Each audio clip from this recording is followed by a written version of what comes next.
Bienvenidos a esta parroquia virtual. Vamos a iniciar en el nombre del Padre, del Hijo y del Espíritu Santo. Amén. Te pedimos, Padre, que envíes tu Espíritu Santo sobre cada uno de nosotros, para que todo lo que realicemos hoy brote de ti como de su fuente y vaya a ti como a su fin. Lo pedimos por Jesucristo nuestro Señor. Amén. En el nombre del Padre, del Hijo y del Espíritu Santo. Amén. Bueno, primero una disculpa de que hemos estado un poco ausentes en las parroquias virtuales, pero he tenido un poquito de trabajo y también pues han sido cuestiones de sorpresas acá en Basílica, por lo cual no he podido conectarme con ustedes. Vamos a ver ahora un documento que es muy importante en la Iglesia Católica, que nos debe de hacer pensar el papel de la Iglesia en el mundo. Lo primero es esta carta encíclica Mater et Magistra de Juan 23 sobre el desarrollo de la cuestión social a la luz de la doctrina de la Iglesia. Mater et Magistra comienza en su introducción hablando sobre el papel de la Iglesia en el mundo, pero también sobre lo que tendrá que ser el compromiso social de la Iglesia en el mundo, en torno a la defensa de los derechos humanos, en torno a la defensa de la dignidad de la persona humana. Por eso, muy importante ver a la Iglesia como esta madre y maestra, ¿sí? Que es lo que quiere decir este documento. Madre y maestra de los pueblos. La Iglesia Católica, así comienza el documento, fue fundada como tal por Jesucristo para que en el transcurso de los siglos encontraran su salvación con la plenitud de una vida. Interesante esto, como lo está señalando el documento, porque el Catecismo de la Iglesia Católica en muchos momentos señalará que el llamado de la vocación del ser humano por Dios es a la plenitud. Quiere decir que todos nosotros estamos llamados a la plenitud.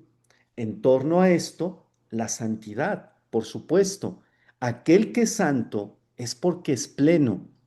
Aquel que no es pleno difícilmente llegará a la santidad. Por eso el documento Mater et Magistra dice a la plenitud de la vida. Eso es a lo que todos nosotros estamos llamados, a la plenitud en la vida. Y esto va mucho más allá de las cuestiones materiales, esto va mucho más allá de las cuestiones intelectuales. La plenitud de la vida indudablemente está en las certezas. Y en muchos momentos yo les he dicho en lo que creo, en lo que amo y en lo que soy. Ahí están las certezas, en lo que creo, en lo que amo y en lo que soy. Y en esas certezas podré encontrar la plenitud de mi propia vida. Por eso entonces continúo con lo que dice, con la plenitud de la vida, todos cuantos habían de entrar en el seno de aquella y recibir sus brazos. Es decir, la iglesia nos espera siempre a todos con los brazos abiertos. A esta iglesia, columna y fundamento de la verdad. Qué hermosas palabras dice el documento. Lo que tiene que ser la iglesia. La iglesia tiene que ser entonces este columna y fundamento de la verdad. Pero hermanos, qué difícil es descubrir a la iglesia en la verdad si a veces los que estamos en la iglesia no vivimos en la verdad. Si a veces los que estamos en la iglesia no estamos en una continua formación y en un continuo desarrollo.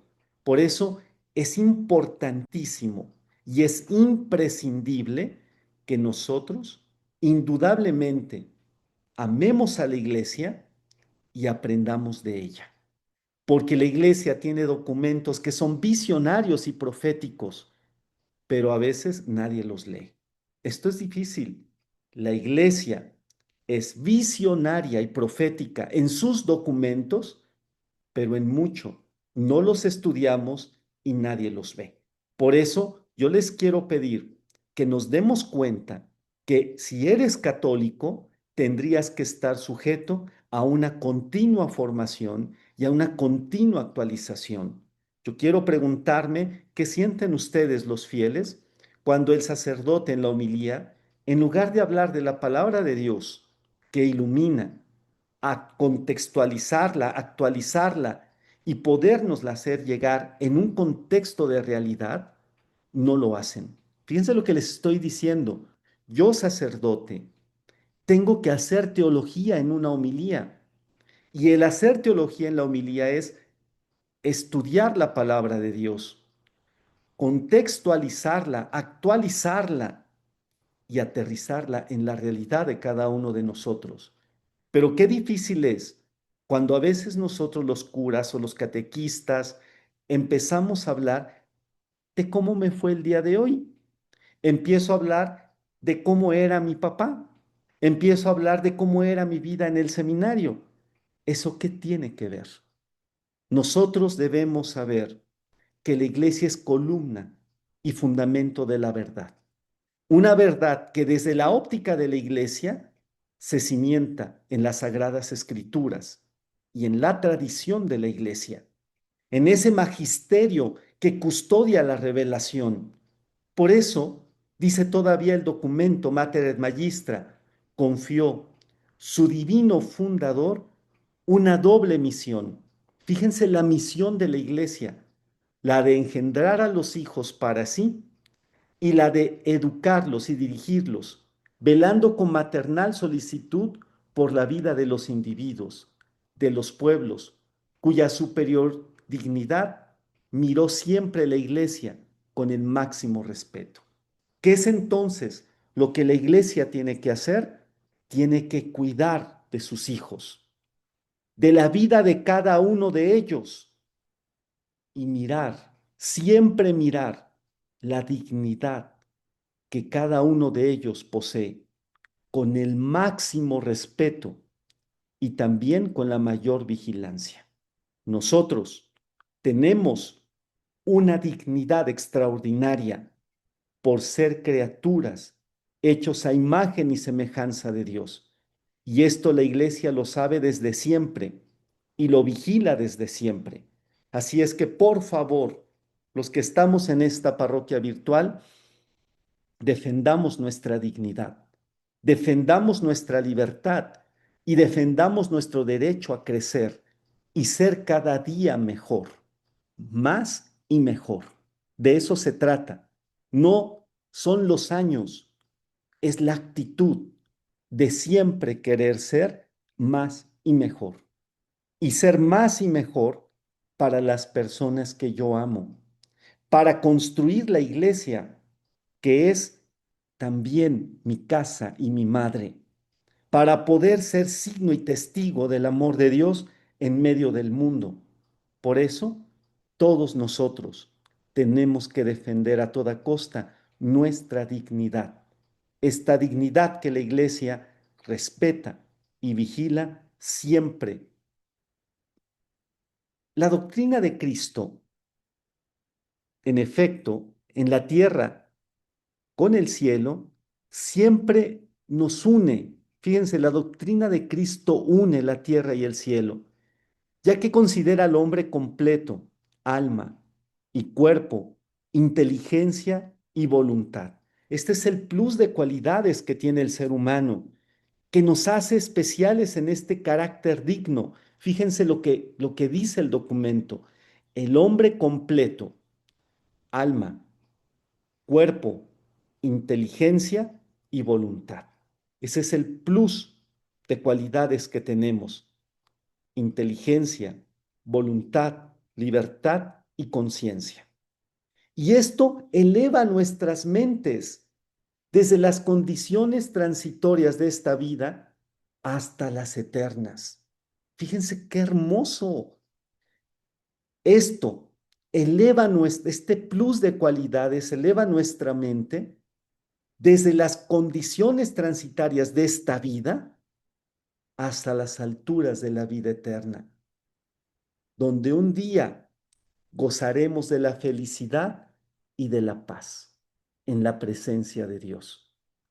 Esto que dice el documento es bellísimo, ¿sí? Nuestro plus de cualidades nos lleva de la tierra al cielo.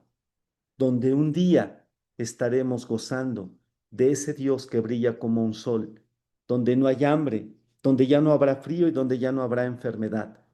Por tanto, la iglesia tiene un compromiso de santificar las almas y hacerlas partícipes de los bienes sobrenaturales. Por eso se preocupa de las necesidades de la vida diaria planteada para los hombres. Entonces, si nosotros nos preocupamos porque lleguemos un día a la vida eterna, entonces también la iglesia tendría que preocuparse de la vida diaria de los hombres, de aquello que afecta su sustento, de aquella violencia que les arrebata toda su felicidad, de aquellas personas que salimos ya a la calle y tenemos miedo y tenemos pánico. Por eso, en la última misa que yo celebraba, le decía a las personas ahí en Basílica, somos más los buenos que los malos. Y no es posible que los malos le ganen a los buenos cuando los buenos somos más. ¿Sí? Por eso, sin exceptuar bien alguno a lo largo de las diferentes épocas, tenemos nosotros que ver sobre todo el bienestar espiritual y material de todas las personas. Y esto es importante, el crecimiento personal, el desarrollo comunitario y las parroquias como ese signo de esperanza y de unión para toda una comunidad. Al realizar esta misión, la Iglesia cumple el mandato de Cristo, que si bien atendió principalmente a la salvación eterna del hombre, cuando dijo en ocasión, yo soy el camino, la verdad y la vida, y en otra, yo soy la luz del mundo, al contemplar la multitud hambrienta, exclamó conmovido, siento compasión de esta muchedumbre. ¿Qué les dio entonces? Les dio pan y les dio pescado. Entonces Jesús no se está preocupando solamente de mirar ya hacia el cielo y decir, allá está la Jerusalén celeste.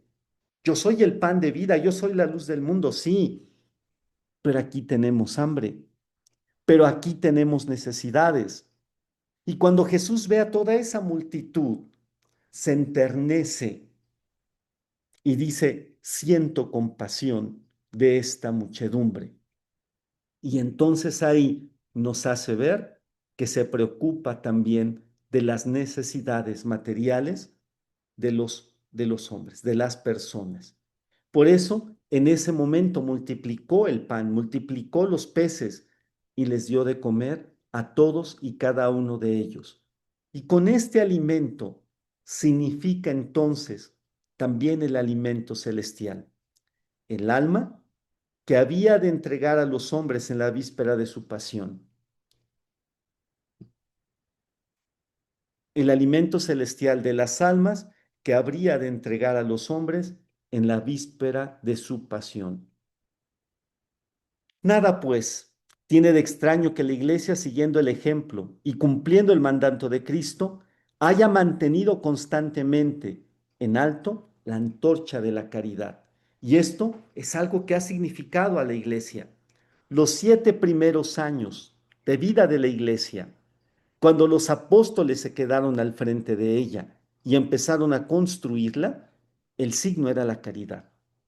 El signo era el compartir, el signo era la vida sacramental, el signo era estar en paz, una paz que no te daba el mundo. Por eso es importante darnos cuenta que la antorcha de la iglesia tiene que ser la caridad, la fe y la esperanza. No hay más, ¿sí? Estas 3 virtudes teologales que tienen que ser esta luz en medio de la oscuridad, la fe, la esperanza y la caridad. Y esto la iglesia lo ha vivido desde siempre, por ese amor práctico que tenemos que manifestar hacia las demás personas. Ahora bien, el testimonio de la doctrina social de la Iglesia, desarrollada a lo largo de los siglos, ha sido y es sin duda algo fundamental, en algo que nosotros reduciríamos o conoceríamos como el inicio de la doctrina social de la Iglesia, la encíclica Rerum Novarum del Papa León XIII. Fíjense ustedes, voy a hacer un pequeño paréntesis.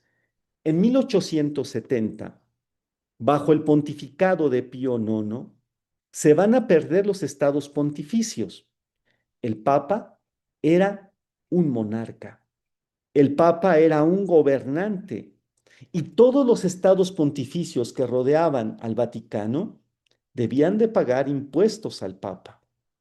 Y eso hacía que el Papa se preocupara más de la administración terrena, de que no invadieran sus territorios, de que saliera a luchar con su ejército y poder cuidar de los estados pontificios y descuidar de alguna manera los bienes del cielo.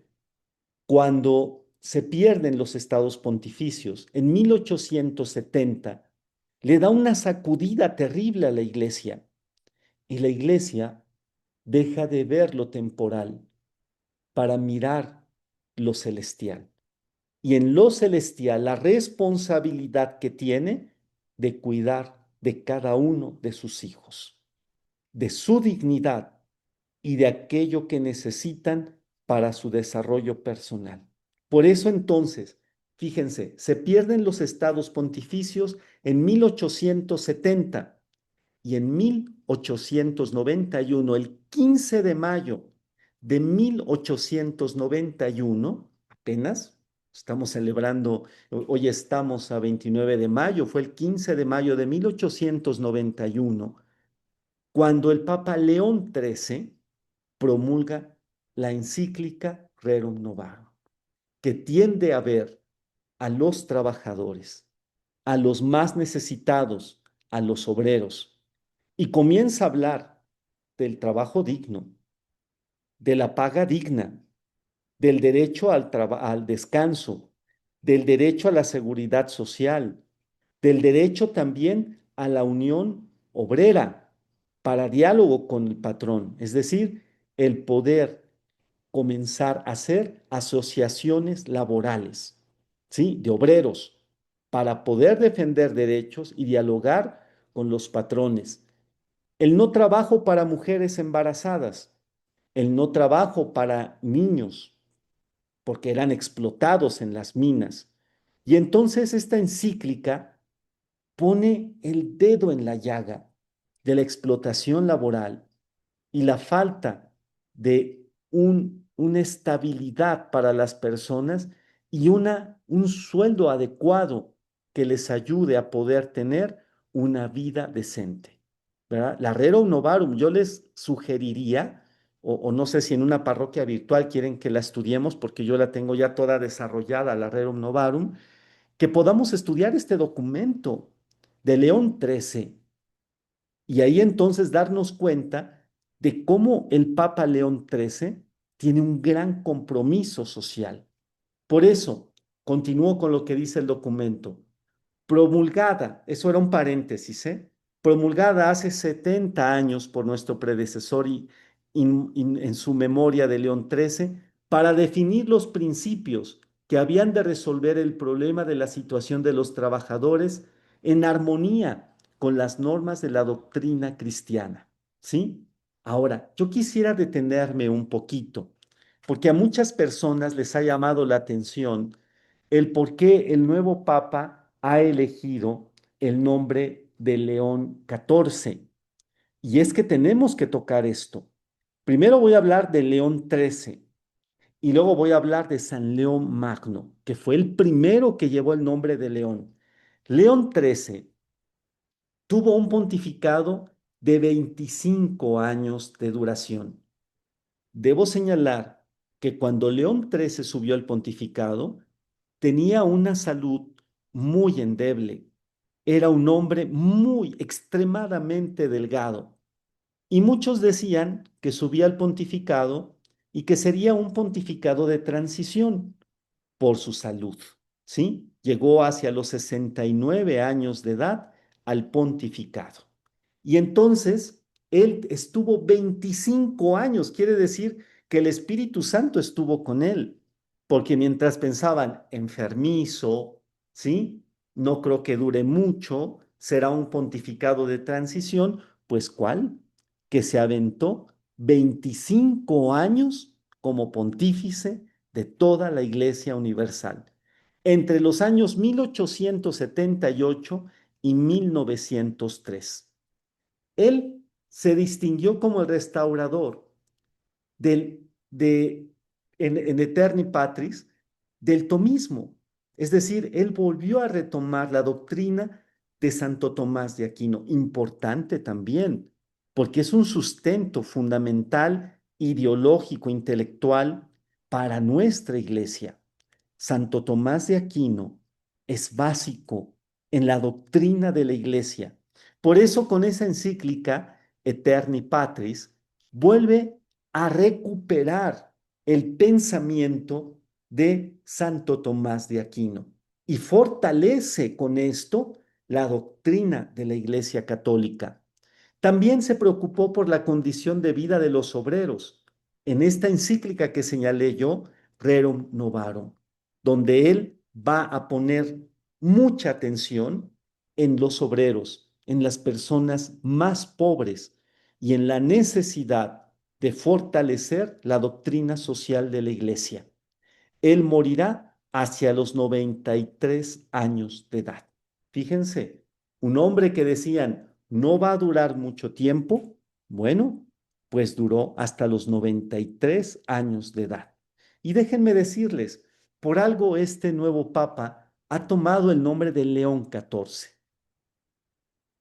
Ha sido el nombre que más pontífices han tomado, el de León, por el gran León Magno, San León, León Magno, el primero. Y San León Magno, porque él es un hombre extraordinariamente pastoral y extraordinariamente intelectual. San León Magno es aquel que en tiempo de muchas herejías definió los dogmas de la iglesia, definió esta parte cristocéntrica de la iglesia en la doble naturaleza de Jesús. En medio de tantas herejías y de tanta confusión doctrinal, San León Magno, San León el Grande, por eso Magno, él defiende la presencia de Cristo, defiende la Trinidad y sobre todo pone los fundamentos de nuestros dogmas como iglesia. De acuerdo a los registros que existen en el Vaticano, León Magno nació en la región de Tusia, cerca de Roma, en el año 390. Cuando cumple 40 años es ordenado diácono, ya estaba grande cuando lo ordenaron diácono, y comienza a cumplir su misión tanto para el imperio como para la iglesia. En este tiempo, debido a que era un hombre extraordinariamente inteligente, se convierte en el consejero personal del Papa Sixto III. Cuando muere el Papa Sixto, en el año 440, León sube al pontificado, será su sucesor. Él, como ya lo señalé anteriormente, se le llamará el gran León Magno o León Magno, porque puso en orden muchas situaciones que en la iglesia se estaban viviendo, empezando por la autoridad del Papa, algo que va a poner bien en claro San León Magno. Segundo, la doctrina de la iglesia y de manera especial en el tomo a Flaviano, que es un tratado de cristología. Fíjense nada más lo que hace San León Magno. Unifica el criterio de que Jesús tiene naturaleza humana y divina a la vez, unidos en una sola persona, ¿sí? Dos naturalezas en una sola persona. Y esto lo va a definir San Leo Magno. Por eso no es de extrañar que es el nombre de León de los más utilizados por los papas hasta llegar al de hoy, al 14. Y no es de extrañar que todos los papas que han tomado el nombre de León han tenido un profundo compromiso social y han sido grandes intelectuales. porque así es. Desde el San León Magno, un gran intelectual y un gran pastor, hasta León XIII, un hombre comprometido con la doctrina social de la Iglesia. Por eso, que nos quede bien claro el por qué el Papa León XIV ha tomado este nombre y que también el que haya tomado este nombre va a significar en sobremanera su compromiso social y de manera especial con los más desprotegidos, un hombre intelectual y un hombre pastor. Eso es lo que define a estos papas que han tenido el nombre de León. Quiero leer algunas frases de San León Magno, solamente para que vean el grado de agudeza que tiene este hombre. Fíjense una frase que a mí me gusta mucho de San León Magno. La virtud no es nada sin la prueba de la tentación, porque no hay conflicto sin enemigo y no hay victoria sin lucha. Vean qué bonita frase. La virtud es la que equilibra a la persona, pero para que se forje la virtud, tiene que pasar por la prueba. Si no, entonces, ¿dónde está la grandeza de la virtud que te equilibra en los momentos complejos de tu existencia? Por eso vuelvo a repetir, y esta frase es hermosísima, y es de San Leo Magno. La virtud no es nada sin la prueba de la tentación, porque no hay conflicto sin enemigo y no hay victoria sin lucha. No hay conflicto sin enemigo y no habrá victoria sin lucha. Por eso la virtud necesita la prueba de la tentación. Si no, entonces, ¿cómo te das cuenta que tienes las virtudes en tu vida? Otra frase que también es muy hermosa de San León Magno, porque no hay obras de poder, amados, sin la prueba de la tentación. No hay fe sin pruebas, y no hay competencia sin enemigo, y no hay victoria sin conflicto. Fíjense, no hay obras de poder sin las pruebas de la tentación. Y luego lo que dice, no hay fe sin pruebas, y no hay competencia sin enemigo, y no hay victoria sin conflicto. Para esta vida se necesita carácter. Para que haya fe, también se necesita la tentación. Y esto es lo que va a forjarnos a cada uno de nosotros. Por eso cuando alguien me dice, Padre, es que tuve alguna duda de Dios, qué bueno, porque entonces lo estás pensando, porque estás recapacitando y estás tratando de llegar a Él. Qué bueno. No podemos pensar que la fe solamente sea lineal. La fe tiene que ser también una fe que sube y que baja, que sube y que baja, porque eso significa que está viva. El día que tu fe sea completamente lineal, ya está muerta. Y qué aburrición. La fe sube y baja, sube y baja, sube y baja. Es un pulso en la vida. Es el caminar con Dios. Eso es la fe. La fe es ese pulso para nuestra propia vida. Y continúo. Pocas veces la palabra de un pontífice ha tenido como entonces resonancia tan universal como aquel alcance que tuvo León XIII con la Rerum Novarum. Eso nunca lo vamos a olvidar con la Iglesia, porque eso abrirá un espacio de diálogo, de lucha para todos los obreros del mundo y poder alcanzar mejores condiciones de vida, nos guste o no. El rugido del Papa León XIII se escuchó en toda la tierra y cambió la manera de trabajar para muchas personas en todo el mundo. Se abrió con ello un camino de acción de la Iglesia Católica, donde vemos que el Papa, siempre comprometido, León XIII, con los más desprotegidos, los acompañó en sus dolores y en sus aspiraciones humildes de aquellos oprimidos y se consagró completamente para rehabilitar sus derechos. Fíjense cómo lo dice Mater et Magistra. el rugido de León 13. Eso no lo dice Mater, lo digo yo. El rugido de León 13 se escuchó en toda la tierra y cambió el modo de trabajar de muchas personas para así rehabilitar sus derechos. Fíjense qué importante este documento del Rerum Novarum. No obstante, a lo largo del periodo transcurrido desde su publicación, ¿sí?, de esta gran encíclica, su influencia se mantiene vigorosa hoy en el mundo y sigue siendo estímulo para la doctrina social de la Iglesia. ¿Sí? Con esto, entonces, podemos decir que los hombres de nuestra época deben de ser nuevos y saludables en sus criterios. Los hombres de esta época debemos ser nuevos y saludables en nuestros criterios para comprender las proporciones concretas de la sociedad en la que vivimos. Por eso aquellas personas que dicen, es que yo no escucho noticias para no batallar. Bueno, entonces, ¿cómo sabes cómo está el mundo? ¿Cómo sabes dónde te estás moviendo? No puedes cerrar los ojos y decir, no está pasando nada, cuando sí están pasando muchas cosas aquí.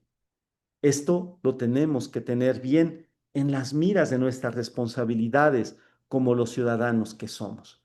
Por eso, quiero terminar con esto. Nosotros, con todo este caminar ideológico de la Iglesia, estamos llamados a ser hombres y mujeres nuevos y saludables en nuestros criterios para comprender las cuestiones sociales que nos rodean, nuevos y saludables en nuestros criterios. Y ojalá y esto nos sirva para poder crecer y no vivir en una burbuja donde no pasa nada. Y el día que me pasa, entonces sí hago mucho escándalo. No es así. Cuando veas las barbas de tu vecino caer, pon las tuyas a remojar, porque lo que le está pasando al otro también te puede pasar a ti. Así es que debemos de ser personas con nuevos y saludables criterios para discernir la realidad que nos está rodeando. Con esto termino el día de hoy y si quieren podemos ver la encíclica Rerum Novarum de León XIII en una parroquia virtual. Tenemos apenas unos 4 o 5 minutos para preguntas. Si quieren hacerlas, por favor, simplemente conecten su micrófono. Adelante.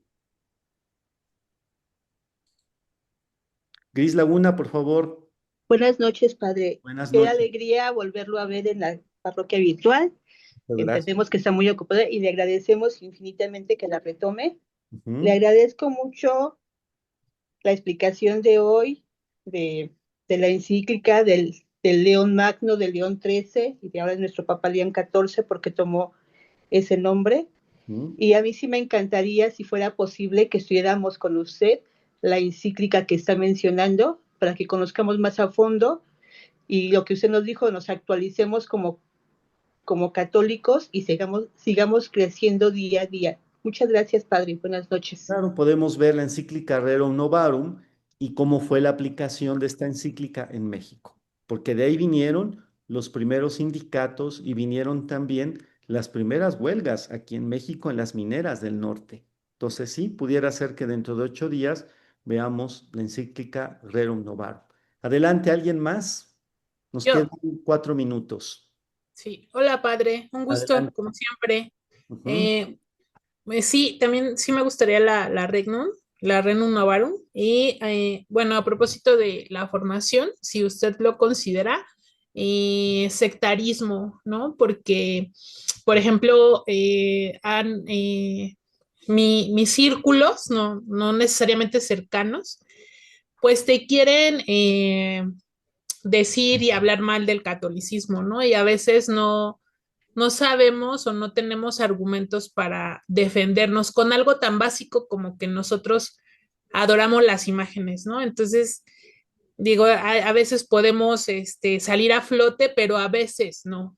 Entonces, a mí me gustaría que pudiera también considerar tratar ese tema. Y también ahorita de lo que nos acaba de hablar, nos dijo, en lo que creo, al principio de la sesión, dijo, en lo que creo, en lo que amo, ahí están mis certezas, pero faltó una. o que creo. lo que amo y lo que soy. Eso. Ahí está. Gracias.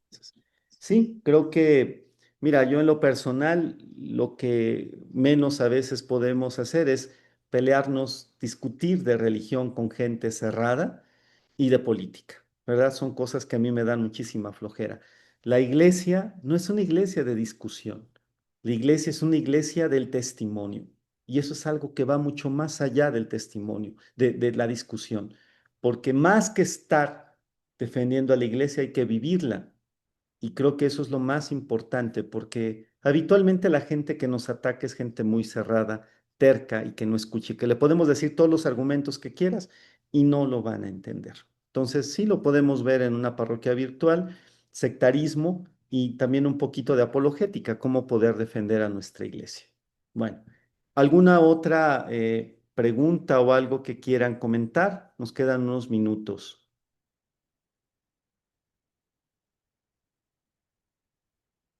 Fíjense lo que dice aquí Antonia. El camino de un cristiano es continuo y no desanimarnos ante las bajas, pues es cuanto más Dios está a nuestro lado. Sí, es cierto. En los momentos en los que más desanimados estamos es cuando Dios más está con nosotros. Pero algo que sí sé es que no nos podemos quedar callados. Nosotros nunca nos quedemos callados ante la injusticia y ante lo que yo creo que no está bien en mi propia vida. No nos quedemos callados, siempre hay que alzar la voz. Si la iglesia nos está hablando de la dignidad, el primero que tiene que defender su dignidad eres tú. Bueno, una última, por favor, ya nos quedan 2 minutos. Padre, comento así rapidito de Mater e Magistra. ¿De quién es ese Mater documento? Magistra De es Magistra. Papa Juan 23. Así lo vas a encontrar. Mater et Magistra de Juan 23. Gracias. Madre y maestra, lo puedes poner en el buscador y ahí te aparece el documento. No es muy largo. Bueno, vamos a terminar esta parroquia virtual. Nos veríamos dentro de 8 días y vamos a entonces estudiar un poquito el documento Rerum Novarum. Y creo que con la parroquia de hoy nos queda un poquito más claro el por qué el Papa León XIV ha elegido este nombre y lo que significa el nombre de León XIV para toda la Iglesia Universal. A mí me dio muchísimo gusto por toda la carga histórica que esto tiene, el haber escuchado que este nuevo Papa eligió ese nombre, por esta carga de compromiso social, por esta carga pastoral y por este ser intelectual. Entonces, increíble que haya tomado este nombre en un tiempo tan complejo como el que estamos viviendo hoy. En el nombre del Padre, del Hijo y del Espíritu Santo. Amén. Te damos gracias, Señor, por todos los beneficios recibidos, tú que vives y reinas por los siglos de los siglos. Amén. Dios te salve María, llena eres de gracia, el Señor es contigo. Bendita eres entre todas las mujeres y bendito sea el fruto de tu vientre Jesús. Santa María, Madre de Madre de Dios, Dios, ruega ruega por Señora por los nosotros los pecadores, pecadores, ahora y en la ahora hora y de en la hora de nuestra nuestra muerte. muerte. Amén. Y la bendición de Dios Todopoderoso, Padre, Hijo y Espíritu Santo, descienda sobre cada uno y les acompañe siempre. Amén. Nos vemos el jueves, cuídense. Hasta luego. Descansen. Hasta luego.